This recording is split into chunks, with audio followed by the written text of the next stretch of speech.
أعوذ بالله من الشيطان الرجيم بسم الله الرحمن الرحيم والصلاة والسلام على أشرف المرسلين السلام عليكم ورحمة الله وبركاته. Excellence, Monsieur Hassan Nasri, ambassadeur du Maroc au Sénégal. Permettez-moi tout d'abord, à travers cette prise de parole, d'exprimer nos hommages les plus solennels à Sa Majesté, le roi Mohammed VI, et aussi de transmettre au peuple frère marocain notre fierté de cette relation séculaire que nous avons entretenue à travers l'histoire et que nous souhaitons toujours beaucoup plus approfondie. Excellence, Monsieur le Président Moustapha Niasse, Excellences, Messieurs les ambassadeurs, chers collègues députés, Messieurs les directeurs généraux, les éminents professeurs d'université experts venus assister à ce séminaire, distinguées personnalités, distingués invités. Je me tiens ici présent pour vous porter le discours du président de l'Assemblée nationale, M. Malick Ndiaye, empêché.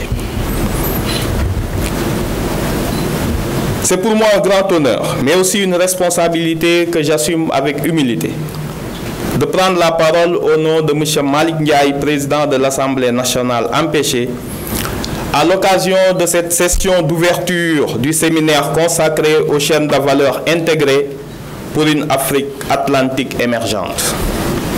Je tiens tout d'abord à saluer chaleureusement l'initiative conjointe de l'Institut Emergence Consulting Group et de l'ambassade du Royaume du Maroc, qui contribue par ce dialogue de haut niveau à poser les jalons d'une intégration atlantique africaine économique et stratégique.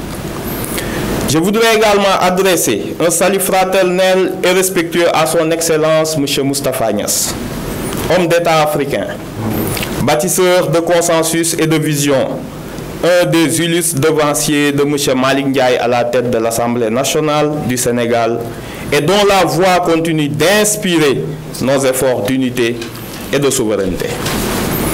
L'histoire nous impose aujourd'hui d'écrire une nouvelle grammaire économique portée par les Africains eux-mêmes à partir de leur complémentarité, de leurs ressources et de leur aspiration à la dignité.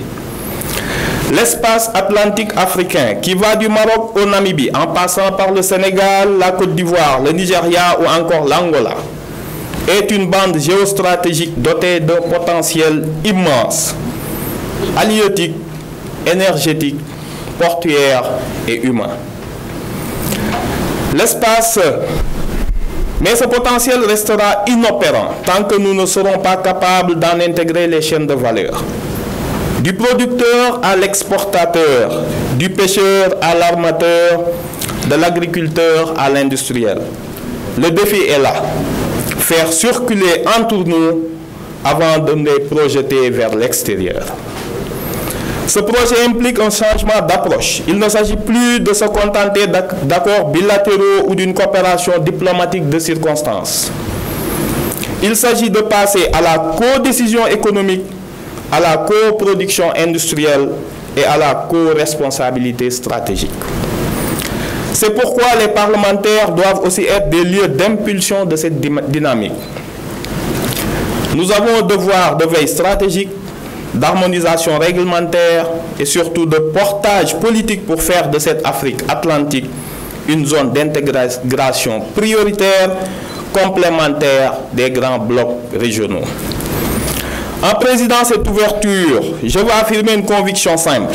L'Afrique atlantique peut être le laboratoire d'une souveraineté africaine partagée, plurielle mais cohérente.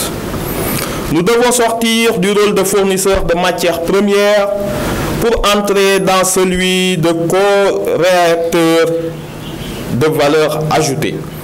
Nous devons bâtir ensemble nos infrastructures, former nos talents, réguler nos marchés, connecter nos ports et nos zones industrielles dans une logique panafricaine adaptée à l'Atlantique. J'appelle ici les investisseurs, les gouvernements, les parlementaires, les universitaires, les entreprises privées à faire preuve d'audace collective. Car ce que nous engageons ici n'est pas un simple projet économique, mais un projet de civilisation africaine. Il ne s'agit pas de rêver d'une Afrique atlantique future, mais de la rendre possible, tangible, équitable dès aujourd'hui par l'action concertée, la planification à long terme et surtout par la volonté politique. Excellences, chers participants, je vous souhaite des travaux féconds, porteurs d'espoir et de solutions. Que cette journée soit le point de départ d'une dynamique durable et inclusive. L'Afrique atlantique nous tend les bras, à nous de tendre les nôtres pour l'unir, la valoriser et lui donner toute sa place dans le monde multiculturel qui vient. C'est avec grand honneur que je déclare ainsi ouvert les travaux de ce séminaire en espérant que les fruits des réflexions fécondes qui sortiront de cette journée seront pour le bénéfice des peuples africains et de l'Afrique vers la souveraineté, vers sa reconnaissance internationale. Je vous remercie.